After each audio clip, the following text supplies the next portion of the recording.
Hello, this is Mike Peterson, Vice President of the Furniture Training Company. In today's podcast, I've brought along Chris Sorensen and Michael Peterson.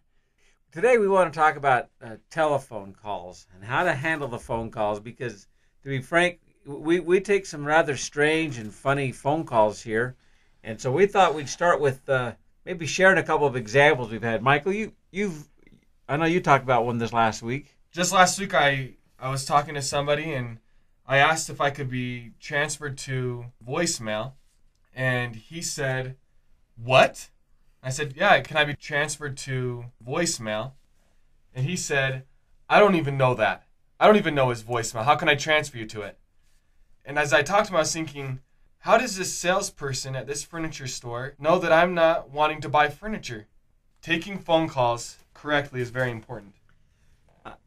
Against my better judgment, I'm going to share one I had where I asked for so-and-so, and I was told I'd have to be put on hold for a minute because he was in the bathroom.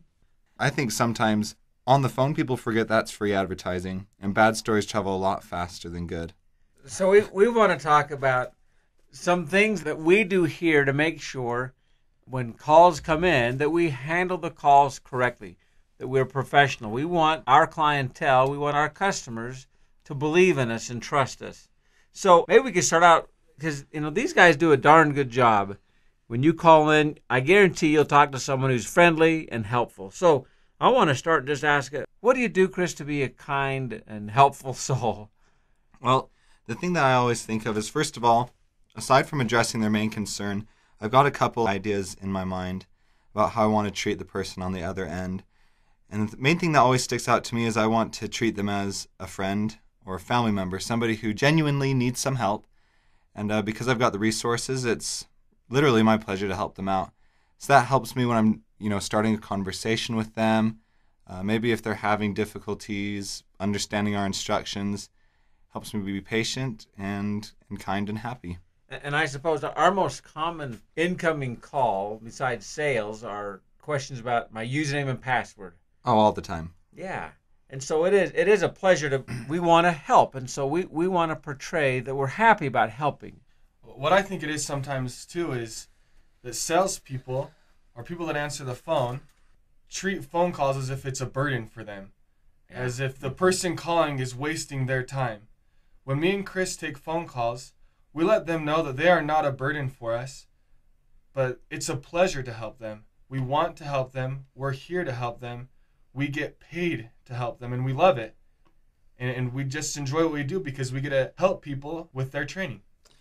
Yeah, it's been said 3 times, once by each of us, but that word, it's a pleasure to help.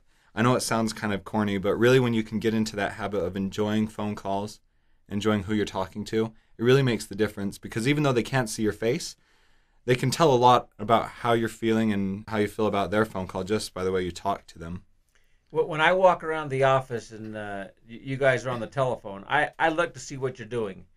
And I notice that you're both sort of sitting up in your chair, you're smiling, you're active. Even though you're just on the telephone, I can tell you got some enthusiasm. You feel something about this phone call. Is that right? Yeah, that's very true. Exactly right.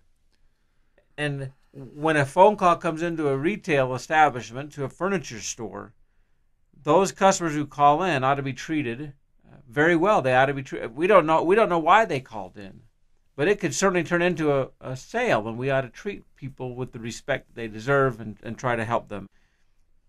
Let me ask you this. It doesn't happen too often, but it does happen sometimes when someone will call in dissatisfied. They have some kind of a complaint. Have either of you ever had to take a phone call from someone who wasn't 100% satisfied? Mm-hmm. Yeah. And what do you do when you get a call like that?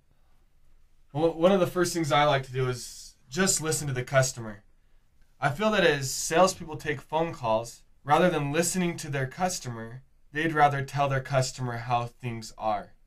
And I think it's important to listen to the customer, understand what they're feeling, and let them know that you really care about the problem that they're having. When we pipe in while they're trying to tell you what's on their mind and what's on their heart, they're not going to be happy and they're not going to leave satisfied. In fact, my experience is that if we just let the customer talk, oftentimes, as they hear their words, they start to realize that, maybe they share part of the problem. and that it's not just us. And so there's some magic that happens as we listen. What are you thinking, Chris? Yeah, I was just thinking most of the problems that we encounter are technical difficulties with the website, but Username and password. Username, password, yeah, tests, things like that. It seems to me that half the time, half the problem is the emotion that they have. So, like you said, if you let them talk that out, helps them calm down, they can think clearer, and then the instruction that you give them afterwards or the information is a lot easier for them to digest. And normally they're really happy at the end and they're okay. The other thing I hear that you guys do is that you're more than willing to take responsibility for the problem. Even though the website's working correctly, the people on the other side sometimes have a technical difficulty or misunderstanding. But you're more than willing to take the brunt of the responsibility so that we can unload that from the customer, and the customer doesn't have to feel angry anymore. And in a furniture store, it works the same way. If someone calls in unhappy, if we'll take some responsibility for it so they feel like we're a team on trying to come up with a solution, it can go a long way. Well, we also know that how we treat them with their problems determines how long they're going to be our customer and if they're going to keep coming back to us. Yeah, good point. And we know that we have customers that have already bought, but who's to say they're not going to buy again if they get good service from us? Yeah. And we want them to know that we appreciate their business, and it's our pleasure to do whatever it takes to keep them satisfied.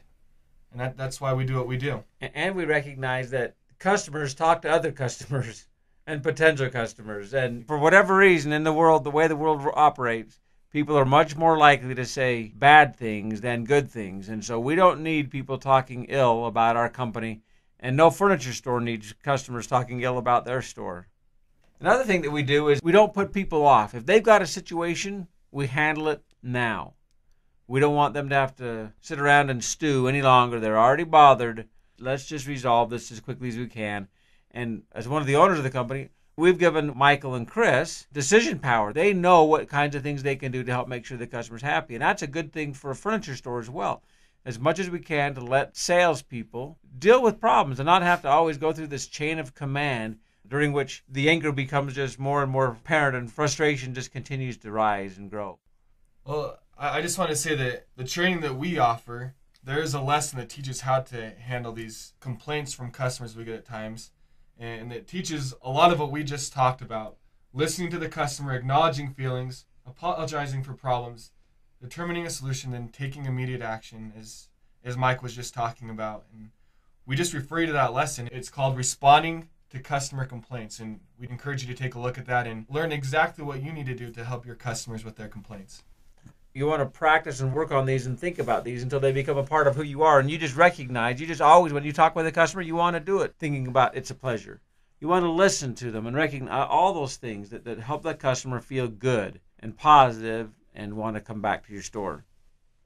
Are there any other points that we could tell folks that they ought to consider as they have phone calls come into their stores? Oh, yeah, that's a good idea. Chris, tell us what you have next to your phone.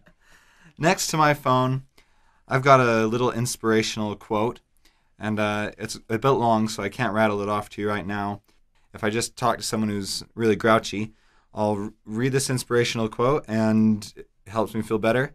Maybe I'll take a few seconds to unwind, because that helps me in the next conversation to start over again. Yeah.